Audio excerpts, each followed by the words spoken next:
We're bearing witness. What a time we're living in. What a time. What a time we're living in. We told you during the lockdown, the COVID lockdown, we told you that it was a global reset. We told you that the global reset would lead to digital dystopia. We told you that it was the Internet of Things. We told you that it was technocracy and transhumanism. We told you that it was a new international economic world order. We told you it was a one health world order. We told you that it was a new world order on the other side of COVID. We did not need Mark Carney of Canada to go to China to tell us that we're entering the new world order. So we're bearing witness to the dismantling of the post-World War II global order. We're bearing witness to the dismantling of the Western Alliance. We're bearing witness to the dismantling and the destruction of institutions and organizations that are part of the Western Alliance and the post-World War II global order. So all those institutions that were put in after World War II on a rules-based order, we're bearing witness to the destruction of all of this. United Nations, NATO, the Organization of American States, CARICOM, the European Union, organizations that were all part of the Western Alliance are now adversaries among themselves. We're seeing the multipolar order coming into being, the emergence of this new order. We're seeing a brand new leader on the Eurasian continent. We're seeing partnerships where partnerships didn't exist before. People are running and jostling and Atlas is shrugging. It feels as if the earth wants to sneeze. And this is how we're feeling. And many of us are confused about what's going on around us. Israel is still on a war path in the Horn of Africa. The UAE is involved in divisive methods in Africa, arming the Janjaweed, who is now the RSF in Sudan, arming terrorists in Syria.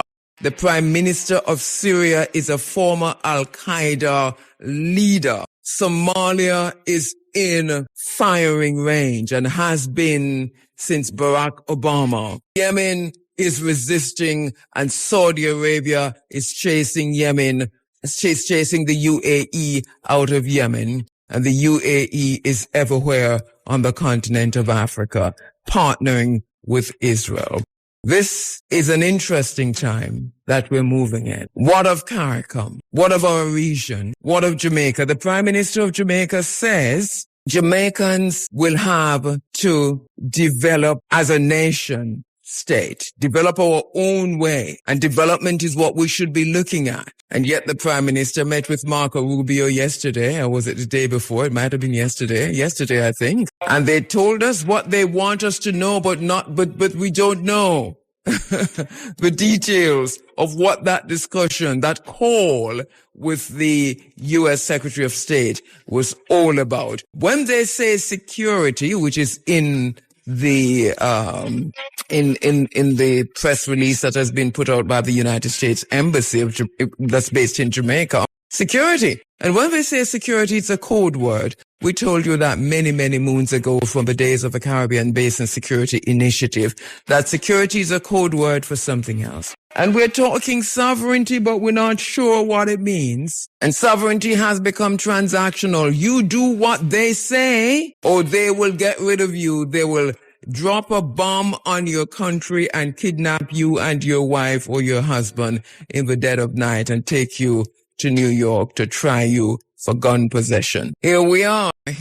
We see friends are now at loggerheads in serious ways. And the times are different. Why? Because we are moving into the fourth industrial revolution, literally moving out of the fourth industrial revolution, if you ask me, moving into the fifth. We're talking about 5G technology, but really and truly where we are is 6G technology and probably beyond. So where we're heading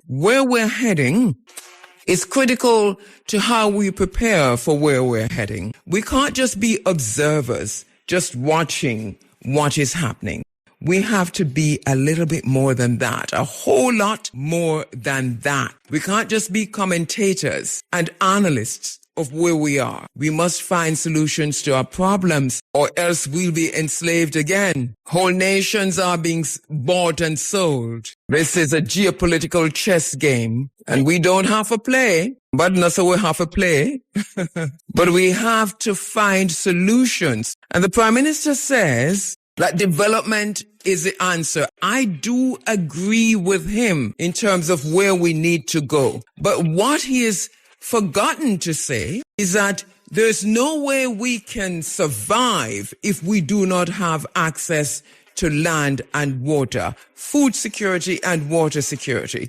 And if you have already sold almost, if not all of our fresh water sources to multinational corporations, the very same ones who are playing chess in this geopolitical battle, then where does that leave us? If you have denied us access to land and access to our coasts, our coastline just in case, then where does that leave us? So the development that the Prime Minister is talking about, it's a good idea, but it cannot happen without the people. It cannot happen without the people. And for the people to survive, the people must have access to land and water. It is very simple. The Jamaican state has been systematically taking from, denying the people of Jamaica access to fresh water, access to land, access to the coast, access to the ocean, access to the coast. So in this geopolitical war that we find ourselves in, geopolitical shifts and global upheavals, it is fair to say Jamaica is not ready. Keeping Jamaica safe is not enough. There is no way to keep Jamaica safe without taking a side. And as I said before, we don't have to play. We don't have to play this game. So there's something else happening in the wider sphere, and especially within the Caribbean region, where a list of countries was published by the White House that are now being denied immigration visas. Not non-immigrant, but immigrant visas. Immigrant visas. Meaning that if you're trying to get your green card, if you're trying to go live in America, if somebody have filed for you. And almost all the Caribbean countries are on the list. There are three, we're going to put Guyana in the Caribbean for now because this is how we view things, right? So Guyana is not on the list. Obviously, you know why. Trinidad and Tobago, not on the list. But more importantly, the Dominican Republic is not on the list. And when we go back to all the conversations we've been having in this space over the many moons about the relationship between the Dominican Republic and the United States, and why the Dominican Republic represented at CARICOM and on CARICOM, whether observer or otherwise, and in the region, what amounts to a betrayal of regional sovereignty, and why the friendship that Jamaica struck up with the Dominican Republic became such a hot button issue in this program over the many years.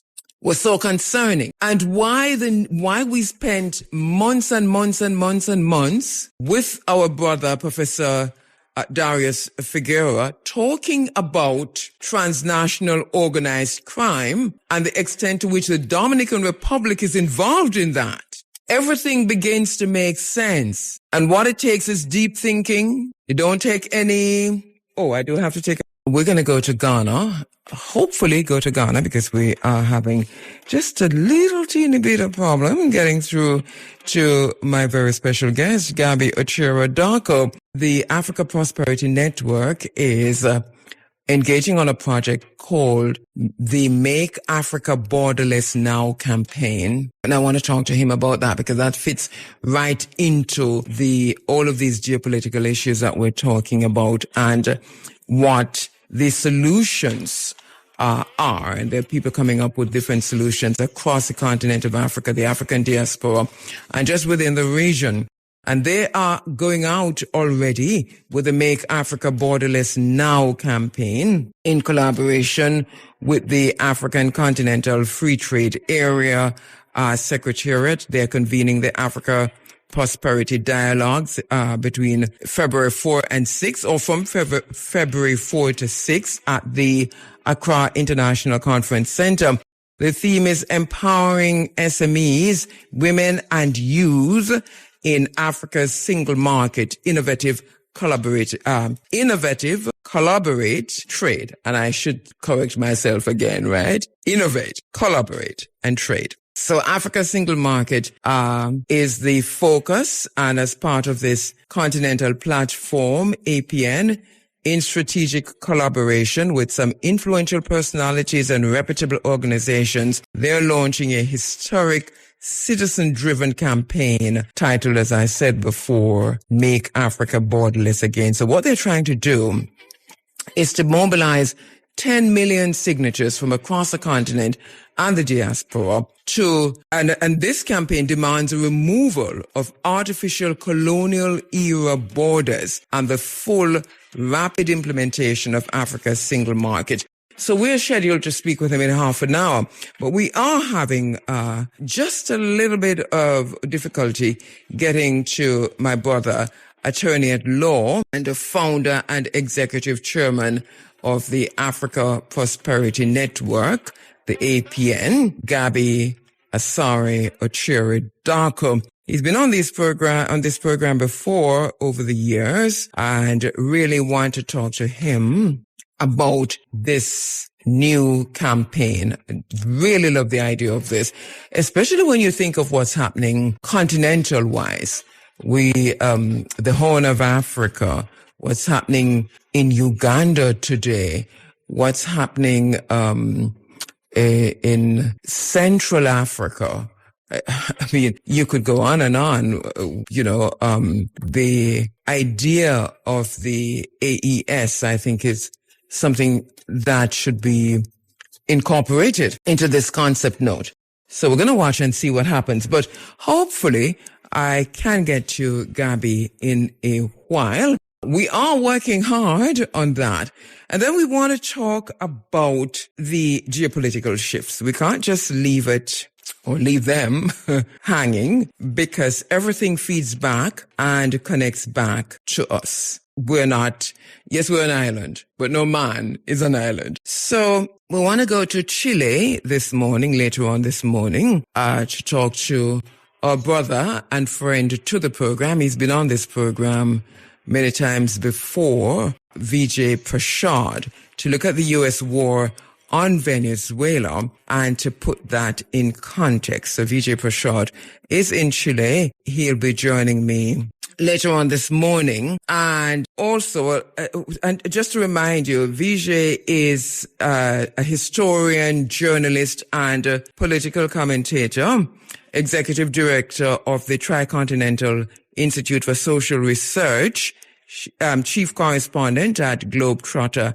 and editor of Leftward Books. Also, we're going to continue our conversation with international relations scholar, Professor Hilborn Watson. He's going to be joining me to continue our conversation this morning on these geopolitical issues. As a matter of fact, if you recall, we had an engaging conversation last week, Sunday, and had to immediately, at the end of it, to say to him, we're going to have to pick this up in a part 2 as we look at these issues that are dogging us, how to understand them, the context in which to view them, and also just to tap into his knowledge, looking at the global meaning of all that is happening around us through his lens as an international relations scholar. So we have that coming up. And then later on, we're going to be looking at the big news coming out of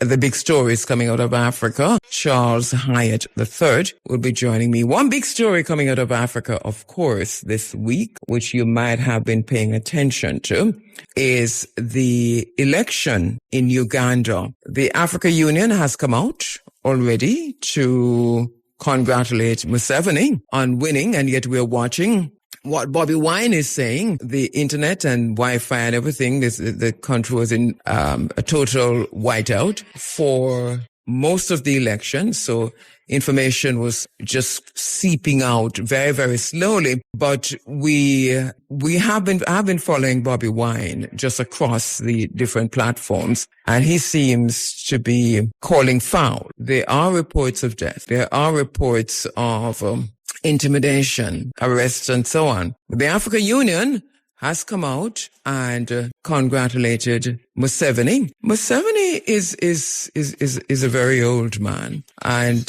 he's hanging on to power. When he first entered as the president, he made some very sweeping statements about do not overstaying your time, etc., etc. But there were analysts who were saying Museveni is a demagogue, and that's from way back when. So Museveni has been there for decades, and he doesn't intend to go out unless he goes out in a casket. It seems as if that's a plan. A lot of African leaders think that only one way to go out, and that is in caskets. We're seeing that replicated, and it has always been so, by the way, where just look across the world and look at where we are and the amount of old men who are Elon Musk said something very, very important on his X platform 2 days ago, when he said, look at the politicians, look at them closely. They are in charge of nothing. I'm paraphrasing. They're in charge of nothing. They have no authority to do anything. And he goes on to say there are producers and handlers and all people who are steering the ship, who are leading these processes. And the politicians are just figureheads. So it's all smoke and mirrors. This is what Elon Musk said. He knows. He's been in the heart of it. He's one of those producers. He says it's like a movie set, and you've got the people behind the actors. So the politicians are actors. So this is a Shakespearean time that we find ourselves in. It's Orwellian, it's Shakespearean, you name it. But anyway, so that's that. All of that to come. Hopefully, as I said before, we can get to Gabi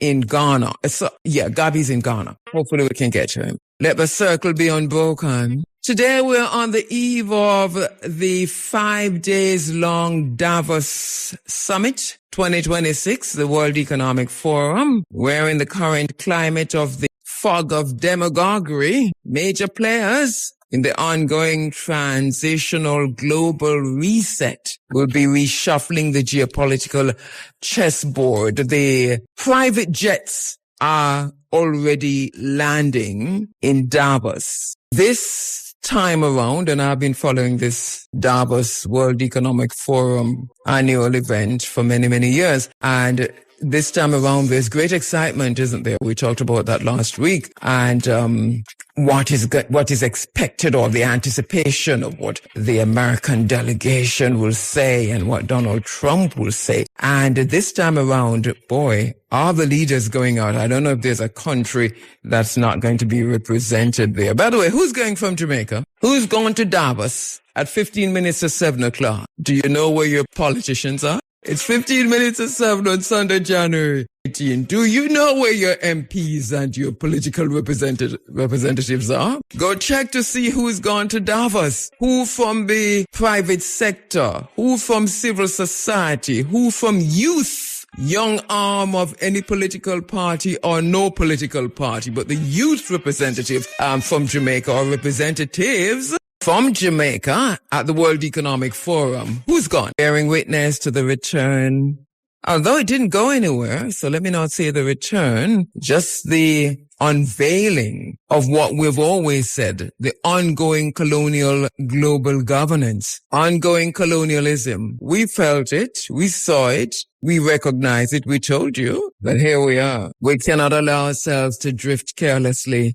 in the tide of ongoing colonial effluent. Africa unite.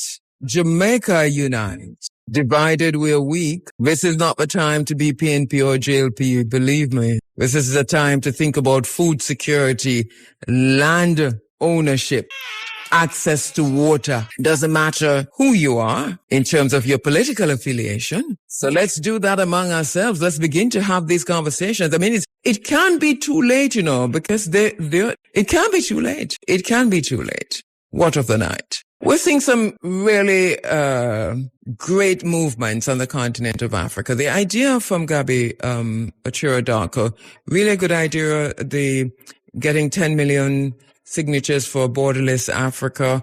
Hopefully it's something that the Africa Union will take up. The Africa Union is owned by the global elites. And so that the African Union belongs to one of those Western alliances, and Western alliances that will also, on the backside of this, find itself as useless as it really is. But we're seeing best practices, if you will, on the continent of Africa. We are encouraged by some of what we're seeing. Ibrahim Traore, Burkina Faso, Assimi Goïta, Mali, Abdurrahmani Tichini of Niger, or Chiani of Niger, Nana Netumbo Nandi Ndaitwa in Namibia, Duma Boko in Botswana, Akahinde Ichilima in Zambia. In the words of a sergeant for Dr. Kwame Nkrumah, we must unite now or perish. Even as we remember and rememory the things happening around. I know there was an accident in St. Anne's Bay yesterday evening, in Marmy Bay yesterday evening into last night. Not quite sure what the final on that ended. It looked to be a pretty serious one at the Marmy Bay roundabout. So for those who are involved in that, thinking about you. But one thing, every time there's an accident, one thing becomes clearer and clearer and clearer to me. A few years ago, I watched one of the Black Mirror, the series called Black Mirror. There was one episode where I don't think it was an accident, but there was something terrible that was happening. And the people all had their phones out watching this terrible thing happen to this person, to an individual, to a human being. Instead of assisting, they were all recording the event, this terrible, tragic event. And when I saw that a few years ago, I said to myself, this is where we're heading, but we're hoping that humanity and the humaneness, empathy will override that trajectory. And the more accidents that we're seeing, whether it's motor vehicle accidents or any other kind of accidents, and shooting incidents but death. Jamaica is a very morbid society, and we've been that way for a long time. But it's gotten worse now, where instead I saw a young man who walked out of the accident last night, and people were saying, everybody had their phones. Well, majority of the people on the scene had their phones out, and people were streaming it live. This is how I saw it. And this is the thing with the convergence of the digital technologies. Everyone with a phone is a media owner, operator, producer, presenter, obviously a maker, a creator of content. And so this has its upside, but there is a very sinister side to this, where our young people, majority of young people, owning their own channels, their television channels, because this is what it is. Television channels, radio station. Each individual with a smartphone is a media owner and a content creator and a producer. So there is hardly any filter. And it bothers me as I watch that young man climb out, and many of them, because a truck was involved on a pro box, and we saw people coming out of the vehicle, and you could hear people saying, "Oh, they're walking out, but they're bloody," and people are saying they're bloody and they're bloody. And I'm seeing firemen on the scene. So let's hope this is not too bad, and that, people are going to get help immediately. They're going to be taken to the hospital and so on. But that young man came out. He walked out and then he fell to the ground. He went down softly, and you could see the distress, the agony, the pain, just what could happen. But everyone around him, 99% of the people around him were pointing their phones at him as him lie down there upon him back, just fainting away, going into unconsciousness. And those who weren't immediately around him, hearing that something was happening, were quick to go, but with their phones. This has left me weak, literally weakened, and for a moment, almost hopeless. For a moment, because I've seen too many of these kinds of scenes across Jamaica where someone is in agony and the people around are filming instead of assisting. Is this what we are becoming? Because I think we can still pull it back. But if this is what we are becoming, then what of the night? What of the night? There's also another bit of information in the news here regarding the University Hospital of the West Indies and fraud and corruption coming through by way of the Auditor General's report. Lots of finger pointing, stone throwing, and we don't want for everyone to just keep pointing finger and throwing stone, and then somehow we lose the bigger picture of how this happened, why it happened, and where else is this happening. And how do we stop? So really and truly, me no business with the cascas and the gossip. I really do not care too much about the throwing, about the finger pointing and the throwing of stones and all of that. I just want to know, how did this happen? Is it happening anywhere else? And how do we stop it? And then how do we make people make restitution? Because we cannot afford what we're hearing in terms of how companies, I think, were formed. And these companies, the University Hospital of the West Indies procurement department, that they were procuring things overseas, equipment, etc., passing it off to those companies, and then the resale process. However you look at that, that is egregious. And we need for every single person who is involved in this to be brought before the law.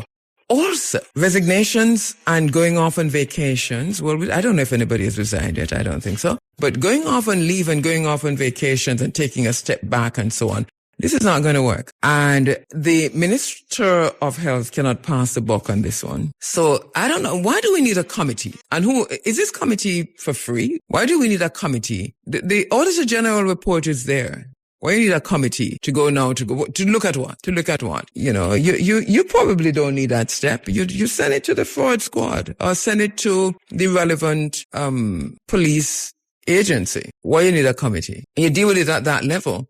And who is paying this committee? That's foolishness. But this is our reality on the island here in Jamaica, where corruption is the thread that holds the fabric of Jamaica together. You do not know where the responsibilities end and the corruption starts. So corruption, and if you pull at this thread of corruption, it's going to unravel all of Jamaica, but we have to do this. We have no choice. Let us unravel it and build it back, because we cannot build a nation on corruption.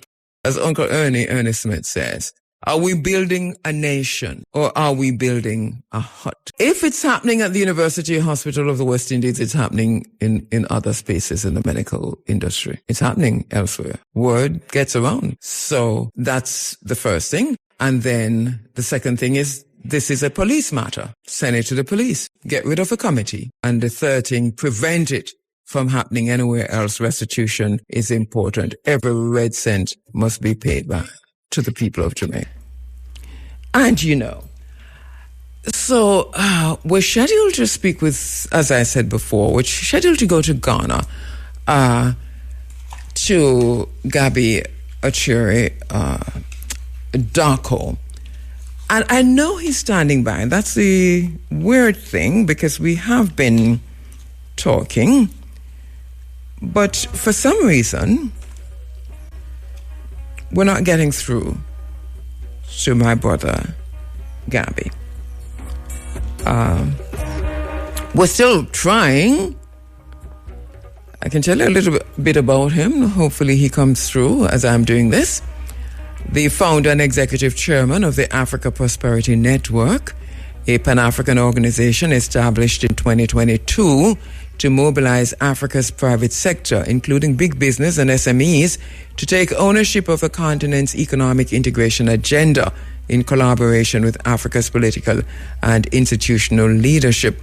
APN is driven by the conviction that Africa cannot achieve shared prosperity and sustainable progress while remaining constrained by colonial borders designed for external exploitation since or before 1884.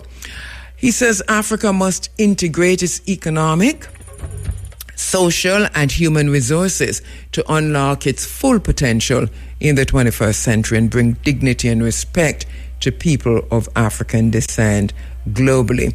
Under his leadership, APN convenes the annual Africa Prosperity Dialogues, which is a high-level authoritative platform that brings together African political leaders, business executives, policymakers, and thought leaders to think together, plan together, and act with urgency toward achieving Africa's single market under the AFCFTA.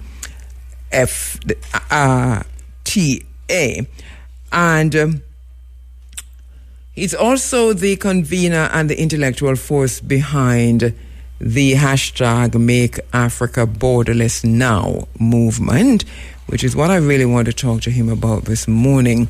The launch for the movement will be in Accra, February 4 to 6, 2026, so that's coming up. The movement seeks to mobilize over 10 million signatures within 1 year to petition the African Union to fully implement existing treaties and protocols from the Abuja Treaty of 1991 onwards, aimed at Africa's economic integration, free movement, and unification for Africans and global Africans alike. And as I told you before, Gabi is an attorney at law. We're just hanging on to see if he comes on. He's an attorney at law, trained both in the United Kingdom and Ghana. He's also an accomplished entrepreneur with business interests spanning Africa, Europe, and the Caribbean. He is a senior partner of Africa Legal Associates, ALPI Ghana, part of the Africa Law Practice International Group, a leading Pan-African law firm with a presence in 12 countries, including Guyana, Kenya, Nigeria, South Sudan, Cote d'Ivoire, Namibia, Rwanda, Tanzania, Angola, Uganda, and Mauritius.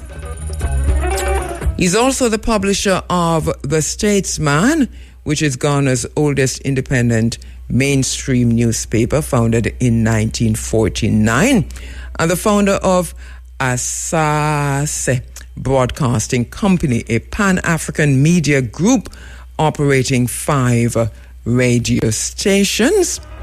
Gabi Ochara-Darker is married to Nana Ajoa Hackman, a lawyer and business executive who serves as managing partner of Alpi, and they've got 5 children. So he's my brother, he's my colleague.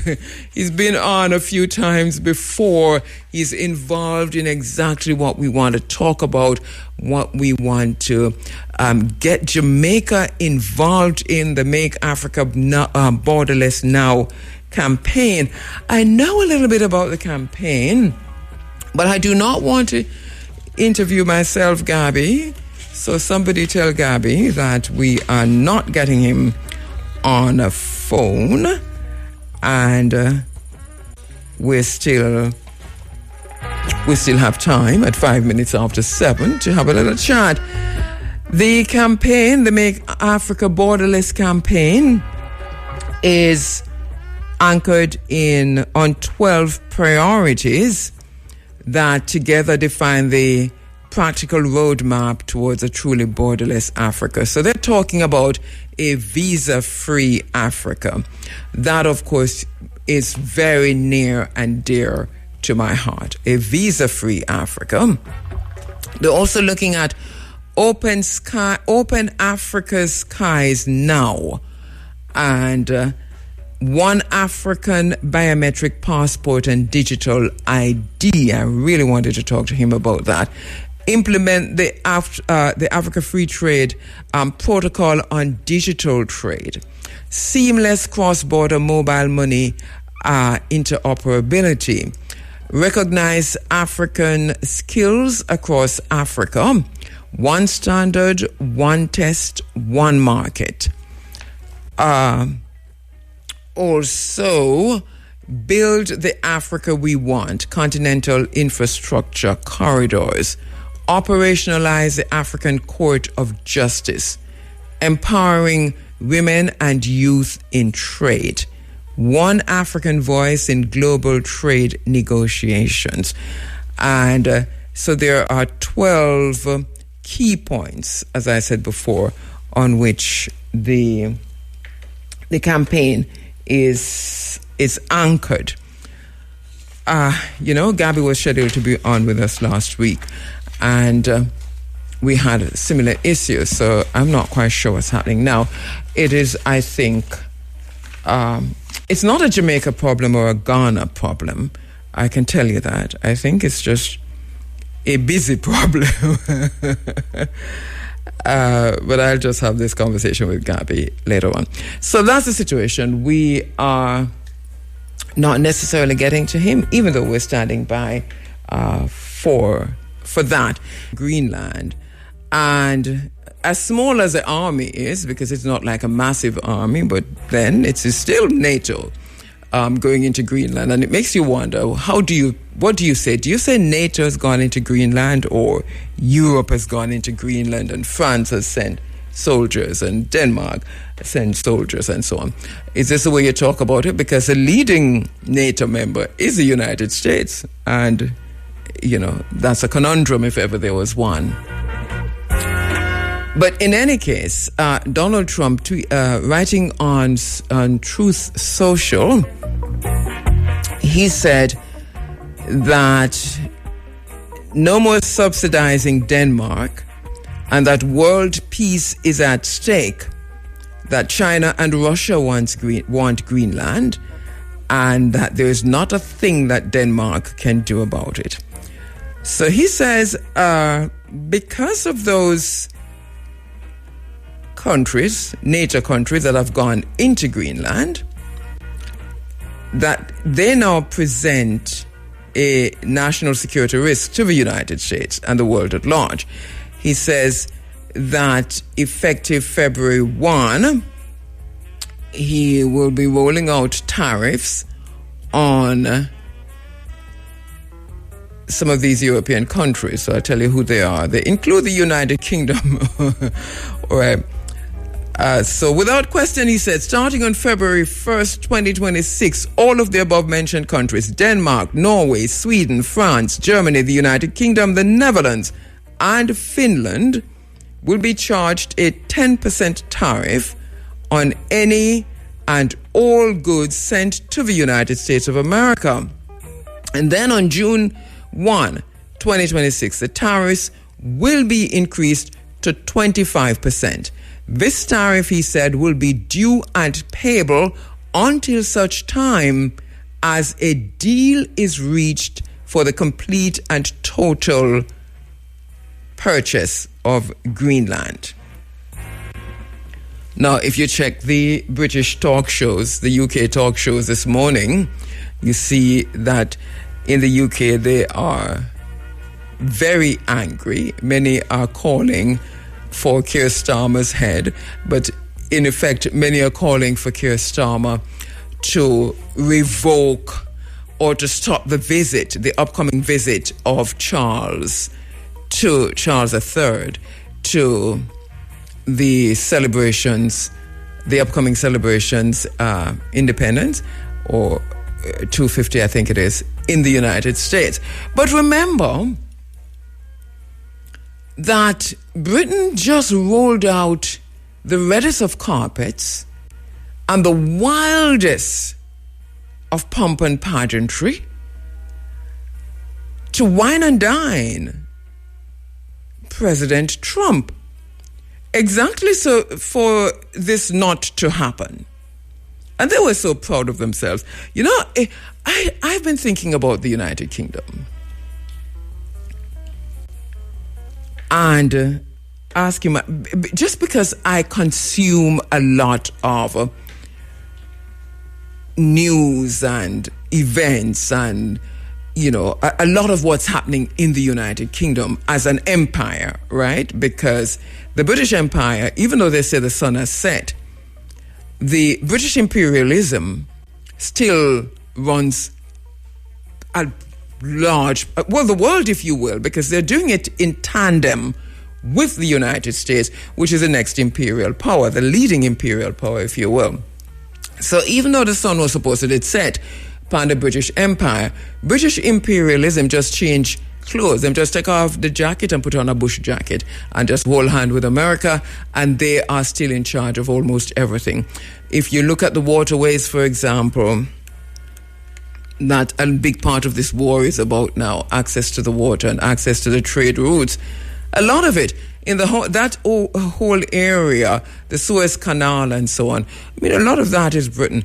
And remember that even when they wanted to go into Iraq to kill Saddam Hussein and take over Iraq or turn it into what it has become now, it was British so-called intelligence. Tony Blair, who remember his name because he's now part of the Board of Peace, he was the Prime Minister at the time. I don't even think he's apologized. We have Gordon Brown coming out this morning saying that he's sorry, that I don't want to misquote him, but he's coming out, former Prime Minister of England. He's come out this morning saying that he's sorry that he had gone with, whatever happened. I think it's in Iraq. It's some obscure thing he's talking about right now. And I'm saying, but Tony Blair is right there. Ask him if he's not going to say I'm sorry. But so I'm talking about British imperialism, which still controls the world. The World Economic Forum, for example, remember it was Charles who went to the World Economic Forum right before COVID, 2019, I think it was, and told us exactly what was going to happen. We knew that a global reset was coming, but he was the first one to say it. He stood up at the World Economic Forum and told us about this global reset. So here we are. Biden picked that up. We're at an inflection point. I mean, they have all been talking about it. Carney coming out now to say that it's a new world order isn't really anything shocking, and he did it deliberately. It's not a slip of a tongue or anything. All of this is really nicely choreographed. 2 or 3 days before Davos, he's coming out in China to say, this relationship with China is going to make us well prepared for the new world order.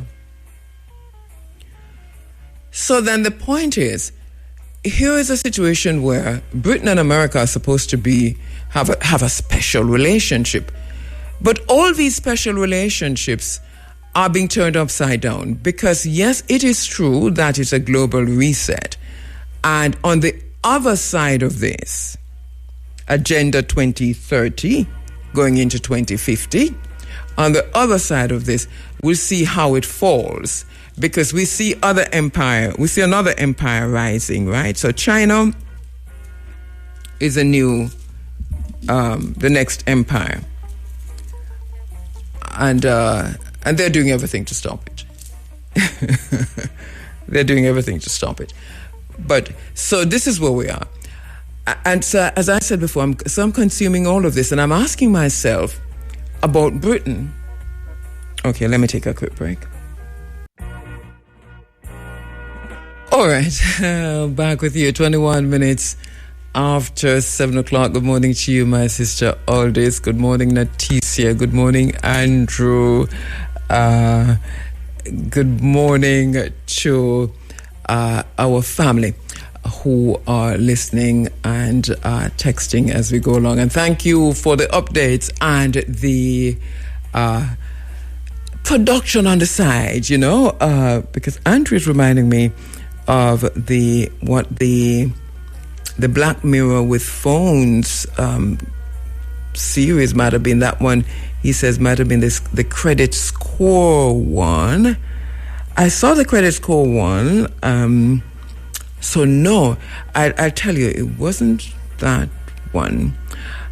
All right, and thanks for the info on the pharmaceutical sector, the GDP growth driver in 2022 and 2023. The pharmaceutical sector accounted for a huge portion of 90% and 50% respectively of Denmark's real GDP growth.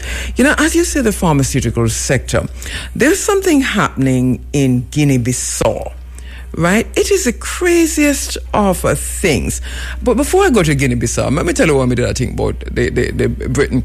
Because I thought to myself, the arrogance, and I know that I'm generalizing, walk with me. Because, like me say, I'm immersed in British politics, British news, British everything. I'm following this thing closely.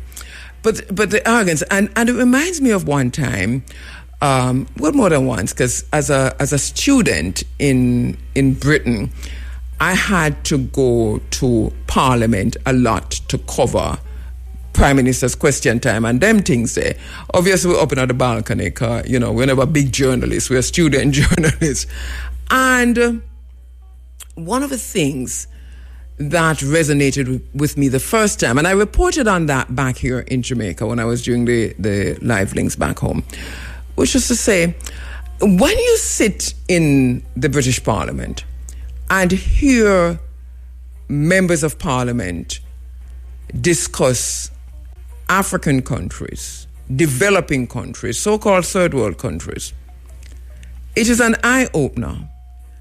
It tells you exactly what time of day it is. They do not think anything. They, just like how you hear Donald Trump talk about these countries being SH countries, this is the same way Britain think. You have to be in the spaces where they are, discussing events in the countries. When they talk about these countries, you want, if you're not strong, if you're not confident, you sink under every chair, under every bench, and find yourself through the floor and never come out back. This is the kind of arrogance. And so the thing is, when I saw them whining and dining, but remember, we're confident and we can't match arrogance with arrogance. So we don't think no way. We just come back and report on it and make people know. So listen, at this them think about we. So members say, now you know, this is how you respond, right? But so here is the thing. If you should name the most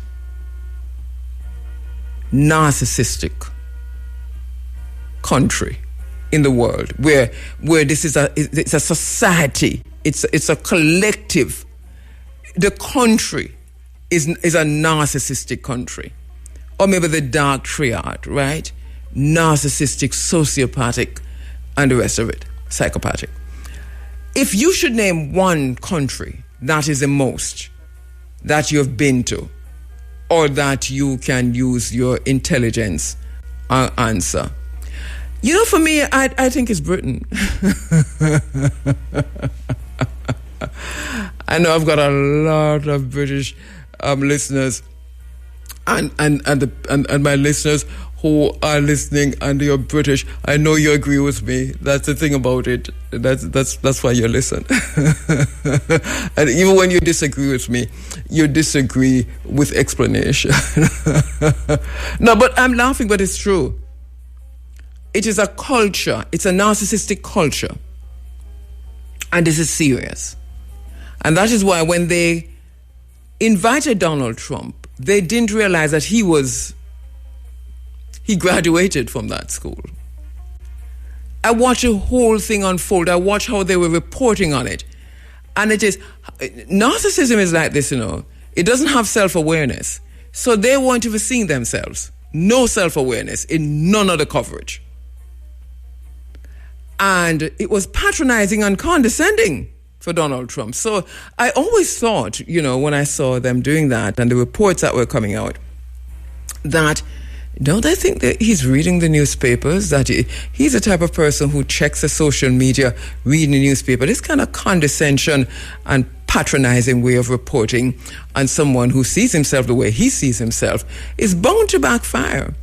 It's bound to backfire. So I'm not surprised that instead of this friendship and this special relationship getting better, it's going to get worse before it gets better.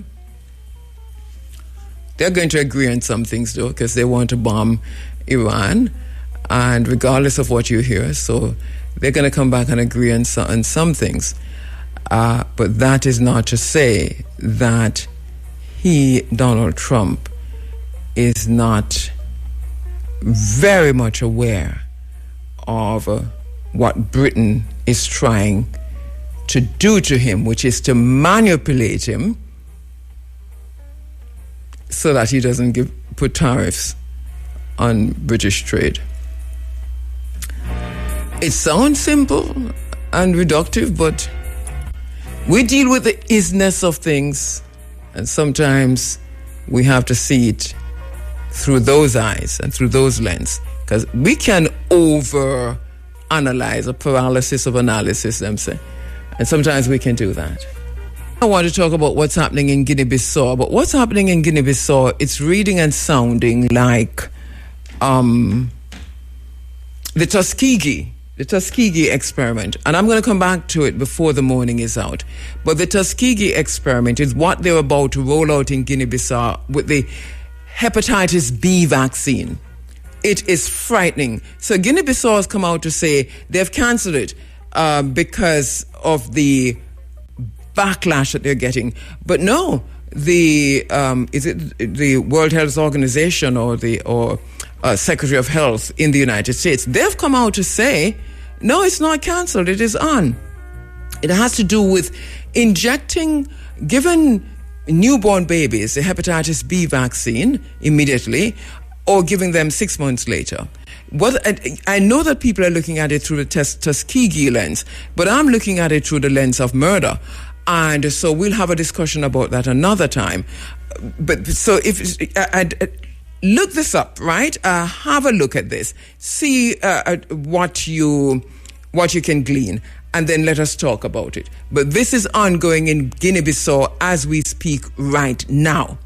An experiment that is about to be done on newborn babies and babies that are 6 months old in Guinea-Bissau by the pharmaceutical companies in the United States of America. Go through until 10 o'clock. At 10 o'clock, the Big A comes in with the Sunday Sunshine. And we didn't get through to Ghana, to my brother and colleague, Gabby Asari Ochera Darko. But I do have an email from one of his team members. And it is what we thought it was, moving from one place to another and no service. And so that we will do this interview. We'll have a chat with Gabi another time on the campaign to make Africa borderless. All right? So we'll do that.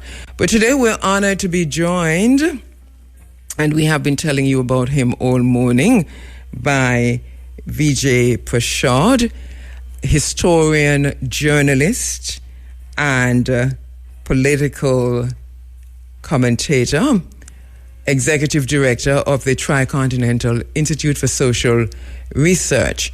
He has been looking closely on Venezuela, the long-running U.S. assault on Venezuela's sovereignty and social project. This assault, which analysts trace back decades, including Vijay Prashad, has included multiple coups, economic coercion, sanctions, diplomatic isolation, and, of course, information warfare. So we have been witnessing that. We've been talking about that in this space. Vijay joins me from Chile. Good morning, Vijay Prashad. Thank you so much for joining us on the Africa Forum this morning. Every day. All right, I'm not hearing him. Are you there, VJ? All right, let me do this again. Are you hearing me, VJ? I'm hearing you loud and clear. All right, now I am hearing you. I think it was our problem in studio. Loud and clear. No worries. Yeah. So we've been looking at and listening to what you have been saying. One of the first persons I went to look for when all of this unfolded on the 3rd of January was actually what you were saying. And I did find something. It was very short. And I said, yes, because this is what we were thinking. And usually when we're on the same page, we're in the right place. So thank you so much for that. You've argued, and I've seen this in some of what you have written, that the U.S. war in Venezuela did not begin with January 3, but that it goes all the way back to 2001. What is different now? Because there is a whole new narrative, waves of narratives, if you will, coming from so many different places. It's almost confusing in the space. Help us to kind of wade through this. What is different now? I think I lost him. I think I lost VJ. I literally heard the phone off. So can we do this again? I think I just lost him there. Tell me what's happening. We lost him, I'm sure. All right. So, all right. Yeah, we are going to try and get VJ back online. As I said before, he's in Chile. And the connection should be okay. So let's see. It's not going to be one of those mornings. It's not going to be one of those mornings. I will not allow it to be. And after this, we have to go to the United States, which, well, it's a little bit closer to us. But it shouldn't be a problem. So let me see if we can get VJ back online. All right. I think we do have him back online. VJ Pusher. All right. There you go. I'm not quite sure what happened there, but we lost you for a moment.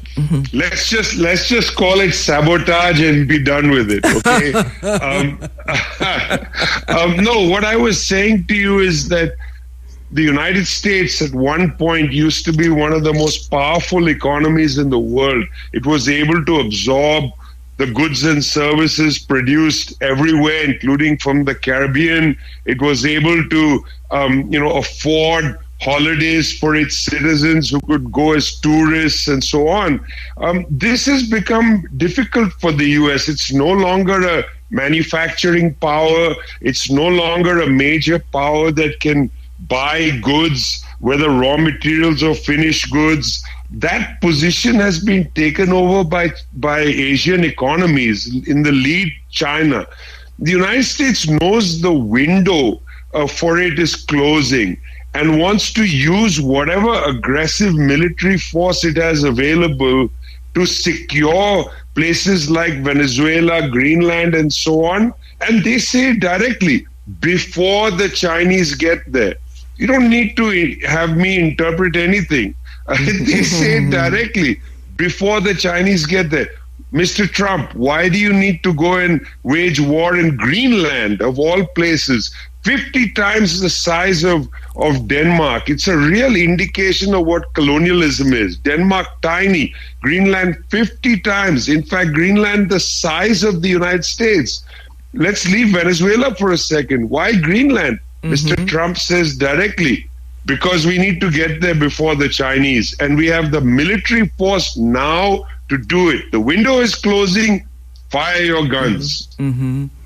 So bottom line, this is not about Venezuela. This is not necessarily about oil. This is we have to view this in a wider geopolitical context.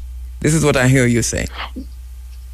Well, it is about oil, but not exactly as we often believe it to be about oil.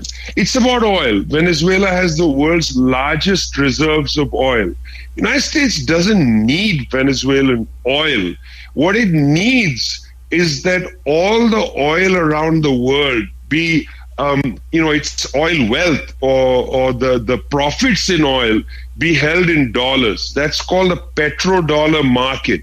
What's been happening slowly is as a consequence of U.S. sanctions against countries like Iran, against Russia, against Venezuela. These are big oil producers. As a consequence of these sanctions, well, these countries can't hold their wealth in dollars. It's not possible. So rather than a strictly petrodollar market, you're seeing other currencies enter the petro space. So, whether it's petro rubles or it's going to be petro reals or whatever it might be, it's definitely not the dollar.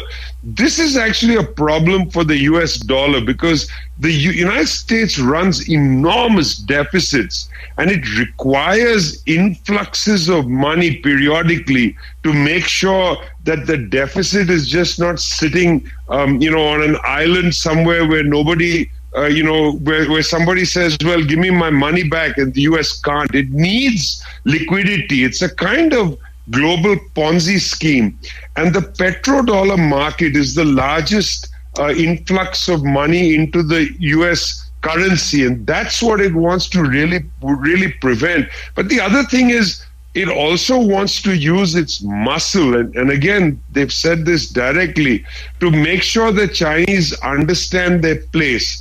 I'm speaking to you from Santiago, Chile. We had an election. We have a very right-wing president coming in. But the largest trading partner of Chile in terms of raw materials is China, not the United States. So Chile cannot stop buying and selling from China. But the United States wants to make it clear that you can buy cherries, you can buy copper, you can buy what you want. But you are not going to dictate the politics in the country. That's the role of the United States. And I must say, to see the behavior of the Prime Minister of Trinidad and Tobago shows this directly, where you have to bend your knee to the United States out of fear more than anything else. What does that say about sovereignty?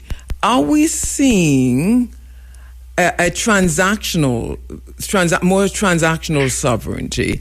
Let me put something in context. We've heard from so this armada was gathering in, as you know, in the Caribbean waters for the longest while. CARICOM didn't say anything, and when they finally did, they talked about the Caribbean being a zone of peace. But as you've pointed out, with so many coups and overthrowing of governments and wars and all the way to slavery in the Caribbean waters, it has never been a zone of peace. But this is where CARICOM came down on. And then we have yesterday the Secretary of State, Marco Rubio, met with Jamaica's Prime Minister, and if I don't know if you've seen the press release, it talks about security, and the Jamaican, the people, a lot of the people in Jamaica are almost sending a warning to the Prime Minister, if you will, to say, do not anger the United States. Bruce Golding, the former Prime Minister, was on my program last week, Sunday, and he came out strident against what Donald Trump and his administration have done and continue to do in Venezuela. But he said to me, I can say this, but Andrew Holness cannot say this. Can you imagine if Andrew Holness said this, what would have happened to Jamaica? And I asked him about whether or not sovereignty was transactional then, and he said no. So your own thought on this, looking at what's happening in the region, how Caribbean countries are responding, and if you will, Latin American countries.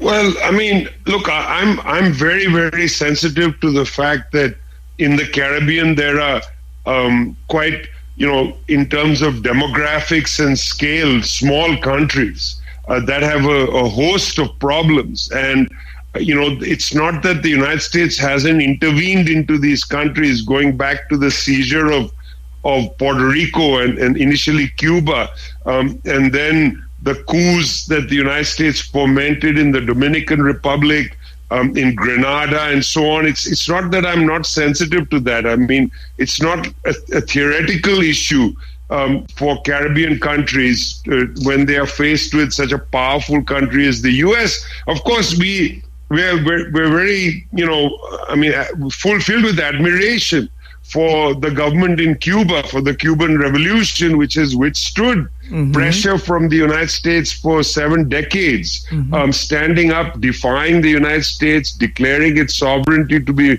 the most important thing. So it's not that it's either, it's not that you have nothing to worry about, but it's also not true that you don't have an example in Cuba in the way it has stood up to the United States. On the other side of it, I mean, look, it's about time a discussion starts again about West Indian Federation, regional conversations. CARICOM is not really the institution that you need. Yes. It doesn't have the kind of politics that are required. And I wrote an article out of jest almost saying the West Indian cricket team suffers because West Indian consciousness is suffering. You've got 2 great West Indian institutions, the University of the West Indies and the West Indian cricket team. And that's it. I mean, there should be so much more. You can't have a group of small countries, stuck in the vise. Above you, this United States is very on the war path. And then, these enormous opportunities before you from Asia, you're caught between these two, but you don't have the political will to navigate it. And it's very difficult for, Guyana to do it or Trinidad and Tobago to do it. I mean, look at Guyana. Guyana is being, in a sense, sandwiched by ExxonMobil. I mean, ExxonMobil has used the Essequibo oil find to basically trigger a war between Venezuela and Guyana. There is no problem between Venezuela and Guyana. I think it was completely inflated, this issue of Essequibo.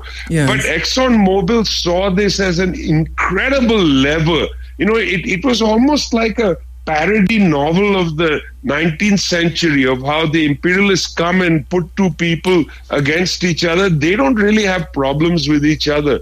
So, there's got to be a political will in the Caribbean. Obviously, when a former prime minister says the current sitting prime minister can't say these things, that's a sign that sovereignty or dignity has been compromised. I mean, Jamaica has a dignified history with when Manley was the prime minister, he stood up for the bauxite. He said that we need not Jamaican sovereignty, but we need an international bauxite consortium. And they were undercut by Australia. But at the time, Manley wasn't just thinking about Jamaica. He was thinking about the third world. He was thinking about Jamaica's place in the third world. That's grand thinking at the scale of sovereignty, at the scale of what a country, a member nation of the United States nations it doesn't matter how small you are, the size of your pop. You have a vote in the UN. And that was what people like Michael Manley were thinking when they said, well, we got to think bigger than the size of our island. And I'm afraid what's happened to a lot of politics today is people they don't have the confidence. And maybe that has to do with the fact that they don't have the movements behind them. They just have an election machine. And I do agree with you on that point. This is what we're staring in the face here. In Jamaica and if you will, in the Caribbean. What can Caribbean countries learn from what has happened to Venezuela? And I do want to come back to the wider picture that you're telling us to look at this in the wider context. But this U.S. war on Venezuela, what can we learn? To what extent is this a warning, if you will, to other countries within the region? Well, I would say, let me put it this way. I would say that Prime Minister Kamala Prasad Bisesar in Trinidad and Tobago is made a strategic calculation. You know, Trinidad and Tobago, as you all know, is an oil-producing country. It also requires a lot of investment to upgrade its oil facilities. They have deteriorated over time and so on.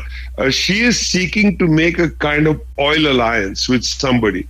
And I think she has, changed her political views in order to cast her lot with the United States, hoping that the U.S. is going to come in and invest in Trinidad and Tobago and make it a kind of Kuwait on the Caribbean. But I would caution her, because 2 days after the kidnapping of Nicolas Maduro, the president of Venezuela, Mr. Trump organized a meeting where he called in the oil executives. And the executives from the leading oil companies, including Chevron, which has been the most willing to play, to invest in Latin America. He had this meeting where the heads of oil companies said we simply don't see the need to invest in these countries. Mm-hmm. I mean, they are not going to invest in Trinidad. If there's an investment, it's going to be minuscule. Mm-hmm. It's not going to be a major investment. Again, we have the numbers from Greenland. Let's go back to Greenland. Yes. Greenland is a major country, 2.3 million square kilometers. United States companies, despite the fact that there's a U.S. base there, have invested some $100 million a year. The Canadians, who obviously are have a much closer relationship to Greenland because of the large Canadian mining companies, have invested $700 million. Well, the Chinese showed up, did some studies and said, we can invest over $1 billion, no problem. Mm-hmm. And then the United States put pressure on Greenland and Denmark to say to the Chinese, we're not interested in your investment. So that's the future. That's mm-hmm. what Kamala Prasad Bisesar and others are calculating. They are hoping that the United States, if you kiss up to Donald Trump and any American president, that somehow miraculously money is going to come into your country for investment. Mm-hmm. It's just not. And do you know why? They don't have it. The billionaire class in the United States is not paying tax. They are not reinvesting money into corporations. What they're doing is they're giving out profits. They are not taking the profits and putting it back as investment. Mm-hmm. They're giving out profits for consumption by their elites. That's a big problem. They don't have the money to invest in Trinidad, certainly not in Guyana to scale. They don't have the money to invest in Jamaica. Mm-hmm. If you tie your cart to the U.S. donkey, it's not going to pull you very far. That's just a fact. And there are other animals out there that are running much faster that you might want to consider, Well, this is want to consider. I think this is an excellent point to make, because Caribbean countries are now tying their cards to that very donkey, which is the U.S. And it especially, I know Jamaica is doing that, and I'm looking at how the manipulation or the threats, if you will. When we hear Barbados coming out and saying, well, we're having conversations on whether or not we should take deportees, immigrants in, and you have St. Kitts and St. Lucia and other countries have already said that. I know this is something that I think Jamaica, I think it's a hurricane that probably is not forcing Jamaica's hand on this. But obviously this was one of the asks of the U.S. government of Caribbean countries. Hence, I don't know if you've heard that there was a list of 75 and how many Caribbean countries. I know you must have heard that. A list of 75, how many Caribbean countries are on that list in terms of immigrant visas. Caribbean people are panicking over this because the U.S. is everything to them. Jamaica, none, no less. So the point to be made then is getting in bed with the United States. I hear you saying this is not necessarily the best thing to do right now, but what is the choice in the short run? Because it seems there's not. Yeah, go ahead. No, because I'm saying it seems there's hardly any choice. No, but that's not even true. When it comes to Jamaica, for instance, what has Jamaica been doing? Jamaica is in a way the heart of the Chinese Belt and Road Initiative, just as an example. They're being pushed out of that, VJ. They are being pressured out of that, and I tell you, they are about to cave. Yeah, that's exactly the case. I mean, you have somebody saying, look, we want to come in and build your transportation networks. You live in Jamaica. You know that the transport system desperately needs an upgrade. And by the way, when I first read that, it's going to be a highway scheme, I was a little disappointed. I thought, it should have been a train scheme. Train is infinitely more democratic form of transportation because you don't have to buy a car.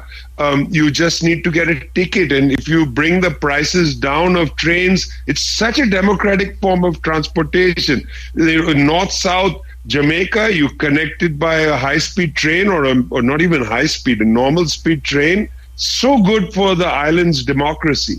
People can travel for holidays to meet their family. It's an incredible project. Anyway, It was decided that it should be a highway, which I think was a really big mistake. But anyway, forget that. I'm not going to forget. I'm going to keep saying that because you are right. I love trains so much, and I'm so disappointed. Anyway, you're right. But there was a project, a very large project, and you were for the first time in a generation or more going to have a high quality infrastructure being created, which not only has a democratic influence because it allows people to move around their own country, but it also allows goods and services to move at a much faster rate. And I know that once the transportation system would have been upgraded, there would have been conversation about improving internet access. And we know that 60% of global services are transacted through digital space. So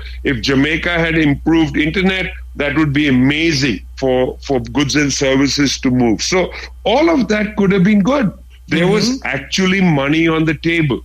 So why would you say to money on the table, go away for political reasons?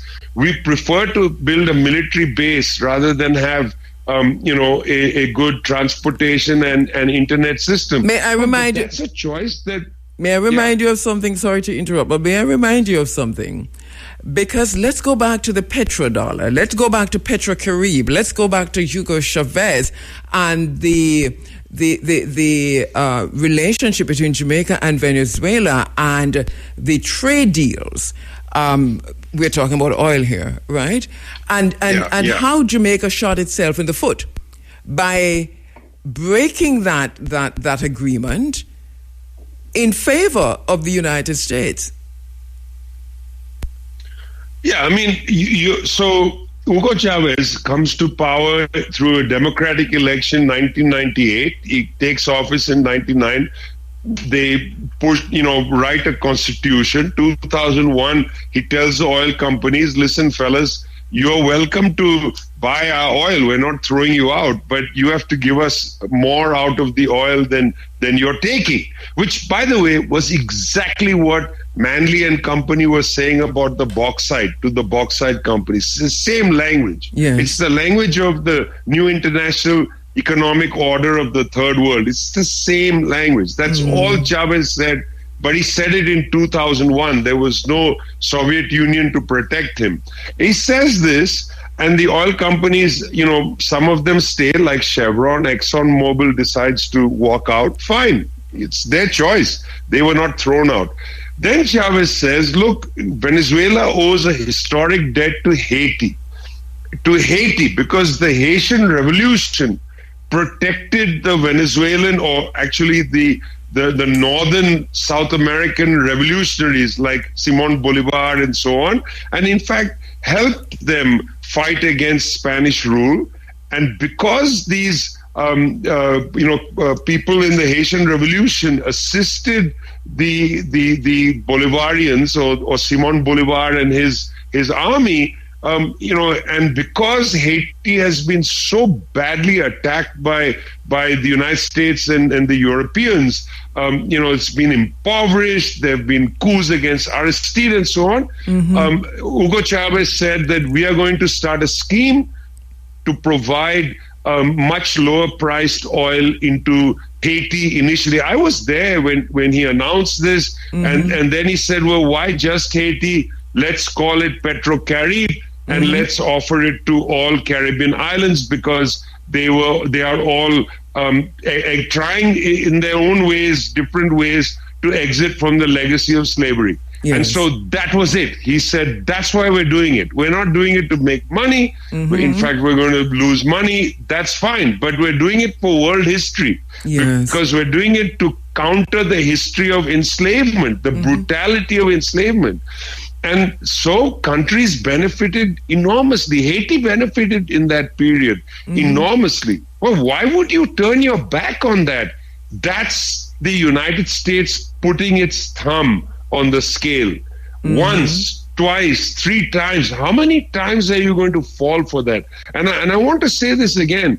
Part of the reason why countries like Jamaica buckle to the United States is you don't have the regional power where all the countries are standing together and saying, sorry, we have a climate agenda. Sorry, we have an agenda about inequality. Sorry, we do have an agenda about crime, because it is a problem. But just blasting small boats in the Caribbean, not going to help us. We need a deeper issue about inequality and poverty in our society, because the way to exit from crime is not by killing poor people, but it's by making sure that they're no longer poor. But you need political strength to be able to say that. And right now, it can't be island by island. It has to be collectively. There has to be a Caribbean voice. Let me take a quick break and come back, because we come to this point over time. There has to be a Caribbean voice, but where is the will? Let me take a quick break. And my very special guest online, historian, journalist, Vijay Prashad, geopolitical analyst, and we're looking seriously at the impact of the U.S.'s operation, if you will, in Caribbean waters, but connecting this to the global, within the global context, because this is not just about the Caribbean. So Vijay, there has to be a Caribbean voice. That's a consensus.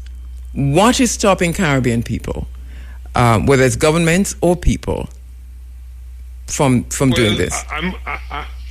I'm going to take a slightly, my own approach to this, which is that I feel, when I look back at the whole history of the West Indian Federation, that the anchor of this debate was the Caribbean left, was the left-wing forces, in particular in the so-called Anglophone Caribbean, in particular. It was the presence of the left. If you look at the English Caribbean, it's very difficult to use language here, because I'm trying to not say England. Yeah. But the point is, it's the sort of Anglophonic Caribbean. Yes. If you look at the main figures of Caribbean unity, they all come from either the Marxist or some variant of the left, including the very great George Padmore, who becomes one of the great Pan-Africanists and is an advisor to Kwame Nkrumah in Ghana. People like CLR James, Sylvia Winter. I mean, these are great voices of the left, but they also happen to be the central voices of Caribbean unity. Now, in my opinion, this left never really recovered from the overthrow of the government of Maurice Bishop in Grenada. Never recovered from that. It was not able to take, let's say, inspiration from any other place. I mean, it is very interesting that when CLR James republished Black Jacobins in the 1960s. Yes. This is a long time before the New Jewel movement. When James republished it, he called the afterword to the new edition from Toussaint Louverture to Fidel Castro. He drew a line from Haiti to Cuba, but it doesn't go through any of the largely English-speaking islands. The geography doesn't exist. There is no Jamaica or his own Trinidad and Tobago. There is no Barbados and so on. So it is interesting that on the one side, the leading voices, including CLR James, come from the English-speaking Caribbean, calling for unity at a West Indian level. At the same time, it is very interesting that the example of these countries, shows a lack of movement toward the left. The only country of this kind where the left did prevail in spurts was Guyana, and that was largely due to the history of Chedi Jagan and the ability to really shift the politics of independence struggle to the left.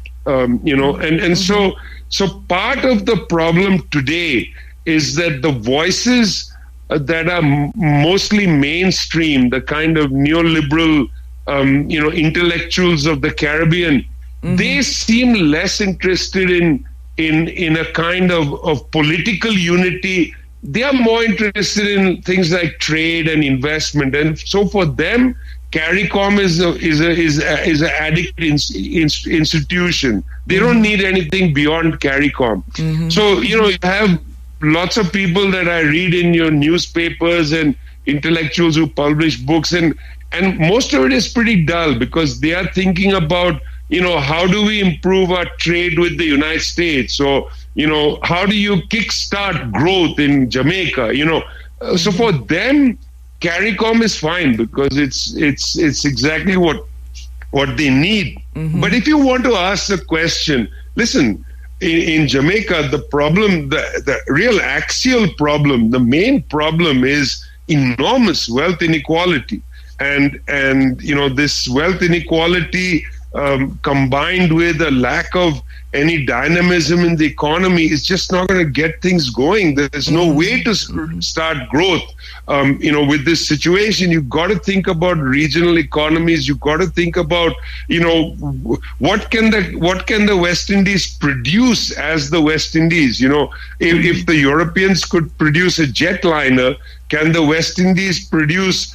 Maybe it's a shipping line, something that you think about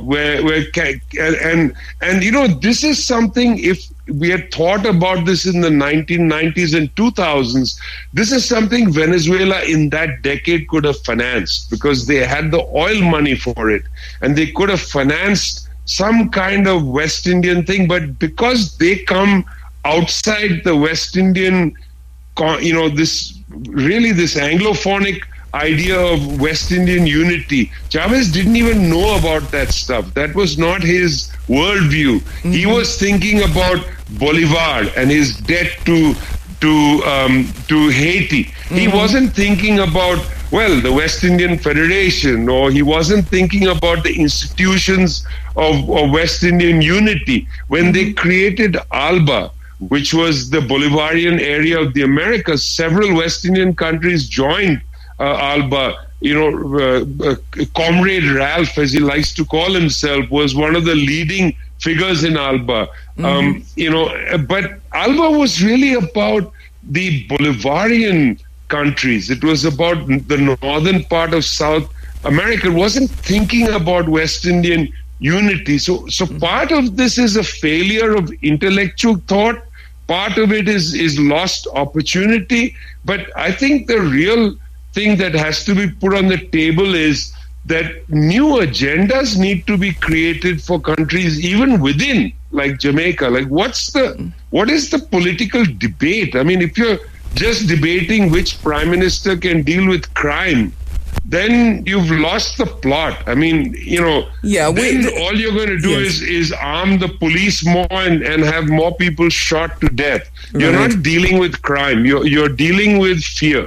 Yeah, and that is a reality. We deal with the isness of things, and that is what is now in Jamaica. It's interesting because we have had discussions with colleagues out of Trinidad and Tobago who are also sounding the very same death knell, if you will, and I hope it is not a death knell, but it is beginning to sound that way. And talking about death knell, what about the institutions? Let me go, because you mentioned earlier, for example, the United Nations and the vote at the United Nations. But there's a narrative out there now, and it is in some of our own very spaces. I've been saying it myself, that we're seeing a collapse of these institutions as we saw pre 1930s, the League of Nations, and the invasion of Manchuria by Japan, the invasion of Ethiopia by Italy, that we're seeing a similar situation, whether it is social or political or otherwise, but the institutions that are in place with the so-called rules-based order, that we're seeing a dismantling of these to include the United Nations. What's your thinking on that? Well, I'm actually less concerned about the collapse of these institutions, because one of the things that the UN did, which the League of Nations didn't do, was the UN bifurcated itself to I think it's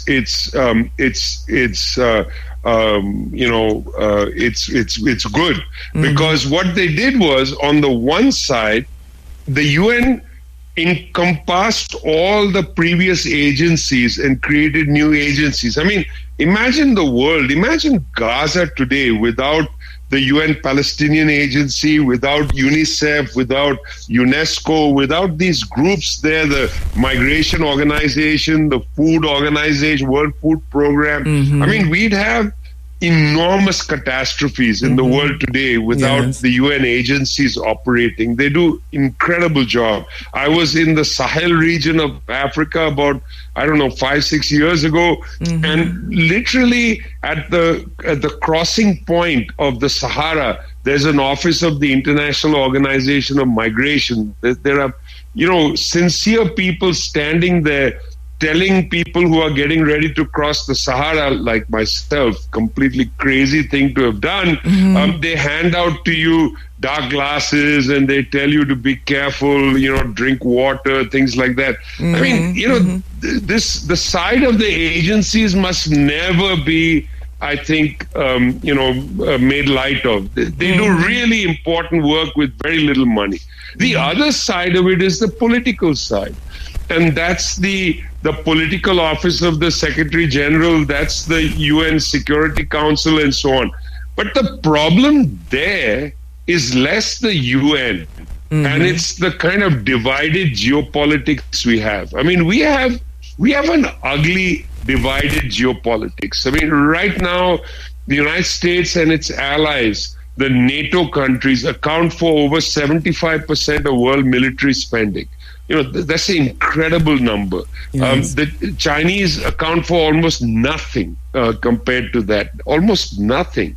And so in the UN Security Council, the United States just walks around telling people what to do. You can see that in their attitude. The Chinese are sitting there, the Russians are sitting there, the Indians, Brazilians, other big countries saying, let's follow international law, let's do this, let's do that. And the United States does whatever it wants. Whatever it wants. I mean, this attack on Venezuela violated so many international treaties, including the immunity for heads of state. And just to say this quite bluntly, Nicolas Maduro is the head of state. He won the presidential election. He was kidnapped from Venezuela.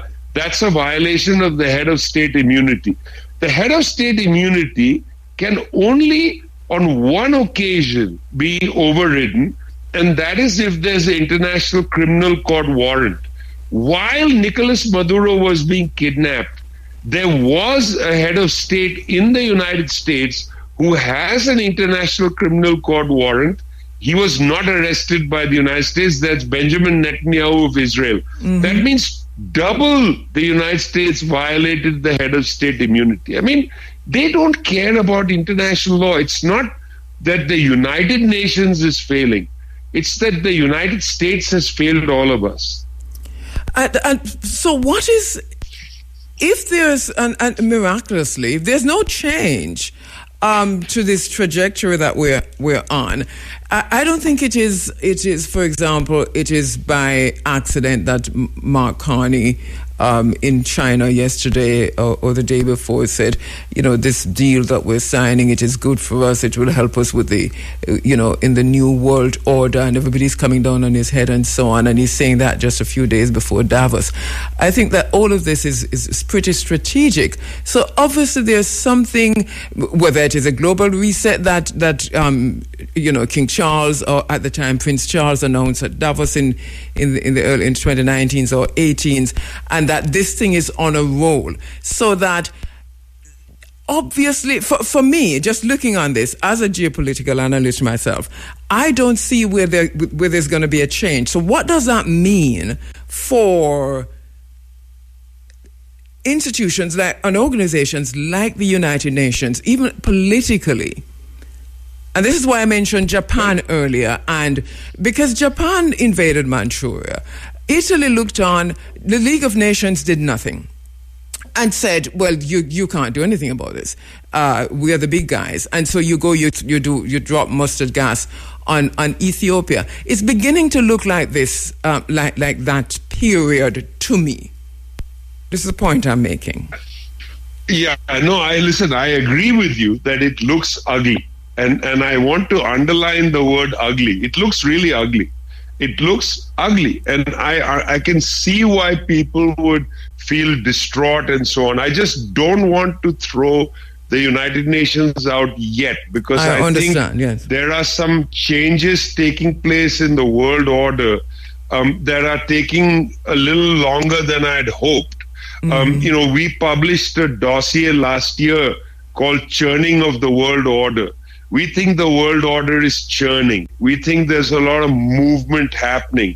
It's not just a Mark Carney's statement that he made sitting across the table from President Xi Jinping in Beijing. Not just that. In December of 2025, while Trump was saying, we're going to exercise the Monroe Doctrine, the Western Hemisphere is ours, while he was saying all that, Canada released a document, quite quietly, in fact, I would say. They released it quietly. It was a text about the Arctic, and it was a text about the Arctic Passage. Canada is one of the leaders in the Arctic Council, which used to function until the Arctic Council quite stupidly chucked out Russia, which is the largest Arctic coastline, and therefore nullified it. But Canada plays a big role in Arctic negotiations. Anyway, they released this document. So what was this document? I'll guarantee you there was no mention of this in the Jamaican press. But this is an important document, because in the title of the document is a word that you used a few minutes ago: sovereignty. It said that Canada must exercise sovereignty in the Arctic. Now, the United States used to have carte blanche. They could go, their ships could ride through the Arctic waters of Canada without taking permission.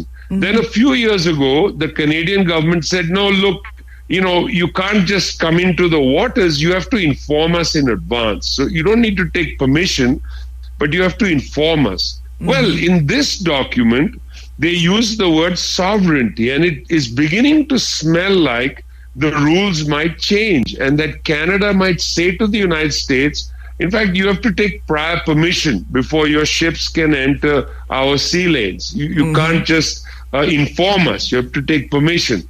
The word sovereignty in the text is fighting, because it looks like Canada is saying we want to exercise our right to the Arctic in the same way as Greenland and Denmark should be allowed to exercise their sovereign right to the sea lanes in the Arctic. United States does have sea lanes, but they start and finish up above Alaska. Beyond that, they don't have any of their own sea lanes. So this is interesting. That at the same time as we're saying, well, it looks pretty miserable. The U.S., they are not facing any consequences. I agree.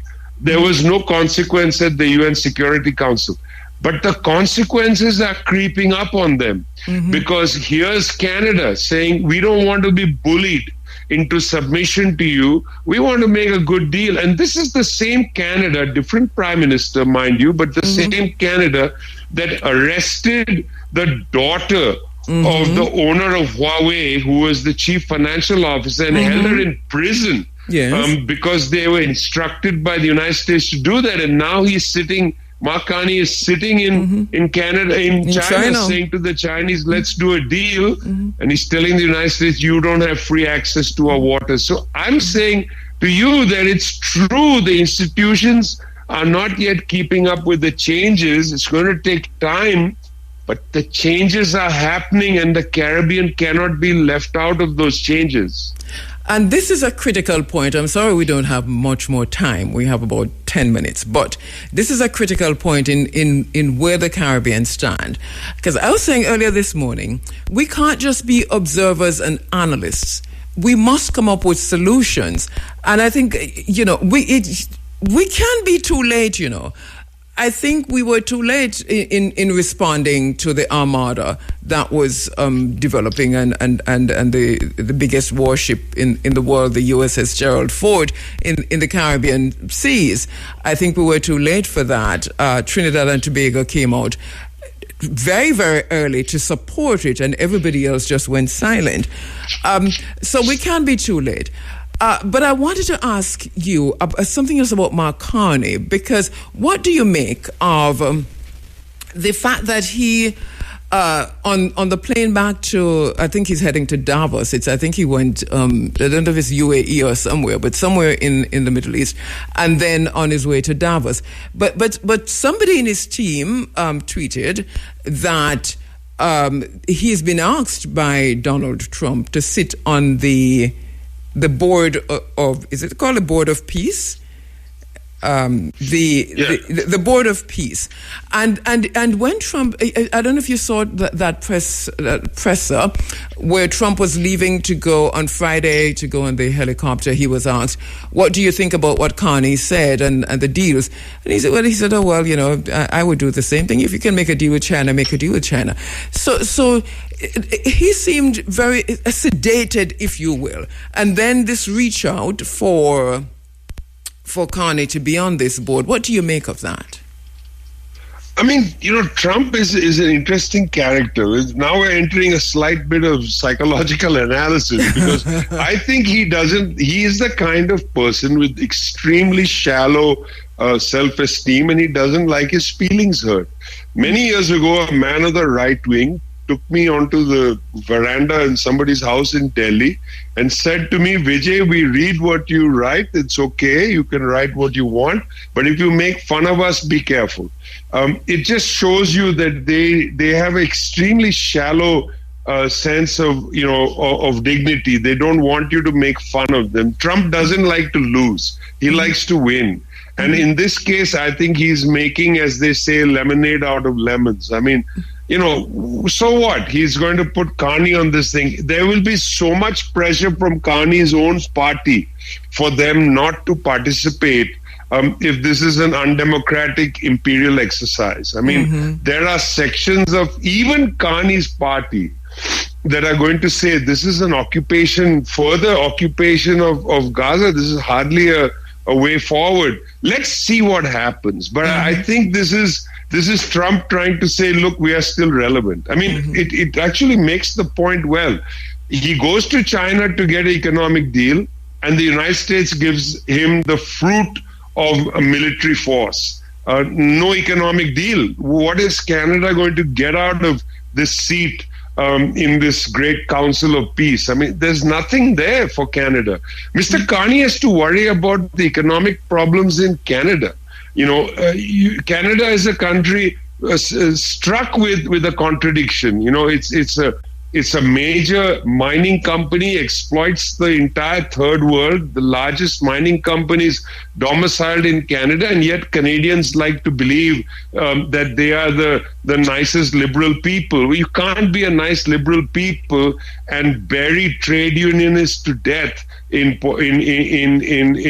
Papua New Guinea. I mean, these two things can't be. You can't be a nice liberal person and have Barrick Gold be domiciled in Canada, whose head of state was whose CEO, Peter Monk, was one of the first to ask for Hugo Chavez to be couped and overthrown. I mean, you can't have the two things, and Carney is going to have to straddle those two things. It's very interesting. Canada has a large population from the English-speaking Caribbean.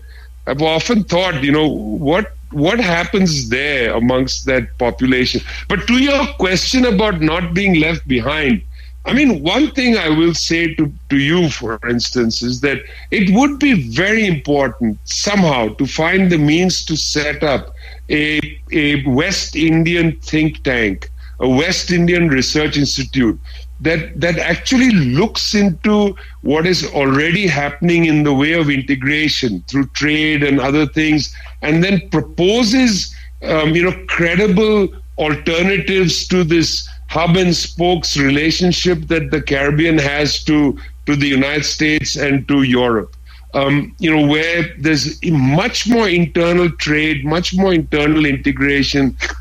We need a voice, an intellectual voice from the Caribbean. That's one way to go forward. Point well taken. I'm so sorry that we're totally out of time, Vijay, but thank you so much, because you've always made yourself available to be on this program. We value your opinion and your perspectives every time. Where can we find Thanks a lot. You're so great. Thanks a lot. Thank you so much, my brother. I'll tell them where to find you. I know where to find you. Thank you so much, Vijay Prashad. All right. Bye.